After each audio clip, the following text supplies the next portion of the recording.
আসসালামু আলাইকুম রহমতুল্লাহ বরকাত। ELT ওই সমস্ত চ্যানেল থেকে সকলকে জানাচ্ছি স্বাগতম। জানেন ইমিগ্রেশন পর্ব চলতেছে, ইমিগ্রেশন পার হয়ে গেল, সব ঠিকঠাক হয়ে গেল, আমরা এখন বিমানে বসলাম। তো বাঙালিদের একটা সিস্টেম হলো, বা বাঙালিরা বিশেষ করে ওই খাবার প্লেনে দিবি কি না এগুলো কিন্তু আমরা জানি না। হ্যাঁ, বিমানে অনেক সময় টিকিটে লেখা থাকে, হ্যাঁ, অনেক সময় বিমানে খাবার এমনি দিয়ে ফেলে, হ্যাঁ, আবার অনেক সময় আমরা চাইতে হয়, হ্যাঁ, আবার চাইতে হয়, ঠিক আছে।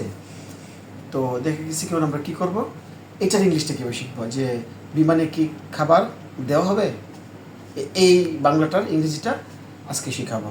কথাটা বুঝতে পারছেন তো? টিকিটের সাথে খাবার দেওয়া থাকে, হ্যাঁ, যারা সফর করেছেন তারা জানেন। আর অনেক সময় খাবার দেওয়া থাকে না, খাবার যখন দেওয়া থাকে না তখনও তো কিনতে হয়, হ্যাঁ, এই কেনার ব্যাপারটাও একই।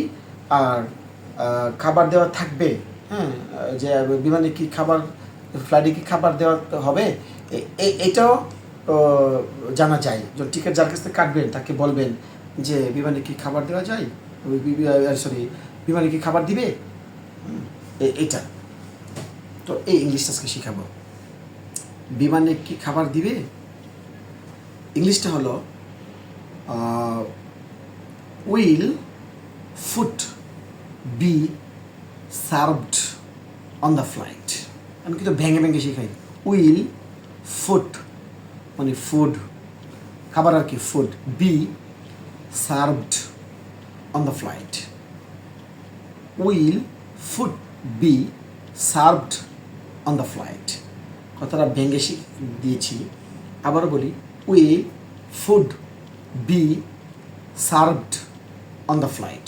অনেকটা একসাথে বলবেন, ভেঙে ভেঙে শেখাচ্ছি, একসাথে শেখার পরে এভাবে মুখস্থ করবেন আমার মতো করে। Will food be served on the flight, এভাবে will food be served on the flight, একসাথে এভাবে বলবেন, will food be served on the flight. কথা clear? Will food be served on the flight, will food be served on the flight. এখানে আরেকটা কথা বলে রাখি, এই যে the, will food be served on the flight, এই দিটা অনেক সময় যা ব্যবহার করবে, জি ব্যবহার করবে। এমন হতে পারে will food be served on the flight, তার বদলে যা বলতে পারে। যা আর জি, টিএইচ দি অরিজিনাল উচ্চারণ জি বা যা, এটার অনেক ভিডিও দেওয়া আছে আমার, হ্যাঁ, এটার পরে কিন্তু আপনি শিখে রাখেন আপনি ইংলিশটা কীভাবে বলবেন। ইন্টারন্যাশনাল যারা বলে তাদের মধ্যে বলতে গেলে শিখে ফেলবেন, সমস্যা কী। Will food be served on the flight. Clear? আশা করছি শিখেছেন। দি কি কেন জি বা যা বললাম, এরকম একটা ভিডিও দেওয়া আছে আগে, এরকম আপনারা শিখে ফেলবেন এখান থেকে। তাহলে আসি, নতুন করে নতুন ভিডিও নিয়ে আসবো। আসসালামু আলাইকুম রহমতুল্লাহ।